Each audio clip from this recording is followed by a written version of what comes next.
Kynþáttafordómar eða rasismi.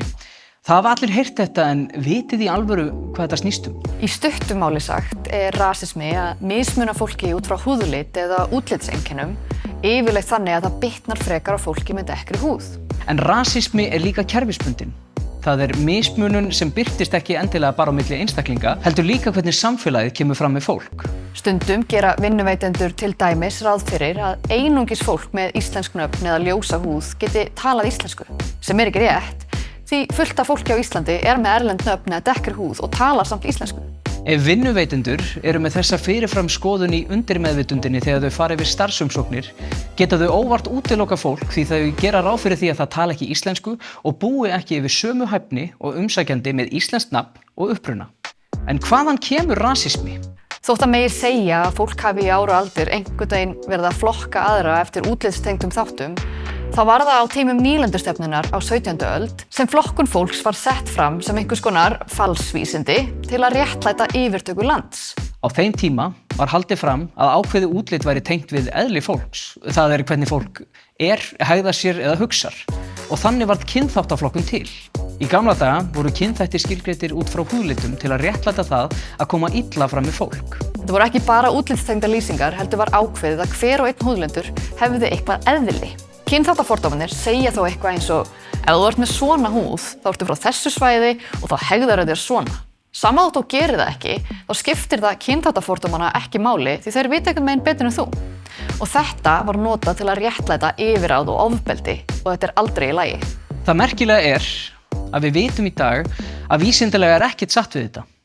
Í rauninni má segja að kynþáttafordómar hafi skapað kynþætti eða kynþáttaflokkun en ekki öfugt. Kynþáttafordómar eða rasismi hafa þar af leiðandi ennþá áhrif í dag og birtast bæði í því hverjum trúað fyrir því að vera Íslendingur eða kerfisbundnum fordómum þar sem sumt fólk fær allt frá lélegri þjónustu og upp í að upplifa skerðingu á réttindum eða jafnvel ofbeldi bara út frá því hvernig húðin þeirra á litinn. Til dæmis hvaða lönd hafa ferðafrelsi og hver ekki og hvernig talað fólk í samfélaginu. Stríðni, einelti og uppnefni byggjast á kynþáttaníði eða athugasemdum húðlit. Kynþáttafordómar bitna því á fólki í hversdagslegu lífi, bæði meðvitað og viljandi í særandi orðum og útilokun, en líka óviljandi og ómeðvitað þegar fólk fattar ekki að það að segja eitthvað fordómafullt, sem gerir það ekkert meira í lagi fyrir manneskjuna sem verður fyrir því og alltaf jafn særandi. Birtingarmyndir rasisma geta verið alls konar, eins og til dæmis grín. Það að segja eitthvað sem gerir lítið úr útlitseinkennum, jafnvel húðlit eða hári. En segja svo bara eftir á, nei, þetta var bara grín, þó að kommenti séu raun særandi.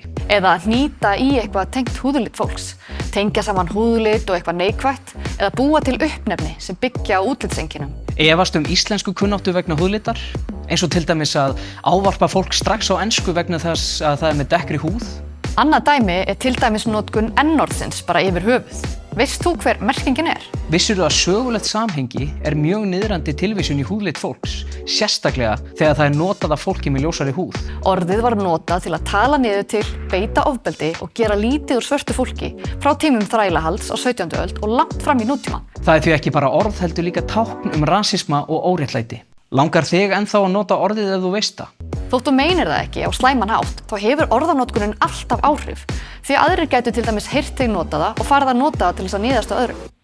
Af því að húðlitur eitthvað sem við getum ekki breytt við okkur sjálf, þá það að upplifa fordóma sem að beinast gegn húðlitum okkar, eitthvað sem hefur ótrúlega mikil áhrif á sjálfsmyndun okkar og getur valdið mikilli vanlíðan. Ef við setjum okkur í þau spor að það sé alltaf verið að hnýta í eða dæma eitthvað við okkur sjálf sem við getum ekki breytt, þá hljótum við að sjá að það mjög erfitt að vera alltaf að fá einhverjar áminningar að fólki finnist eitthvað slæmt við okkur sem við hreinlega höfum enga stjórn á. Og þetta ættum við að hafa bak við eyrað þegar við erum að berjast gegn fordómum því það skiptir rosalega miklu máli að öllum fá að líða vel í sínu eigin skinni.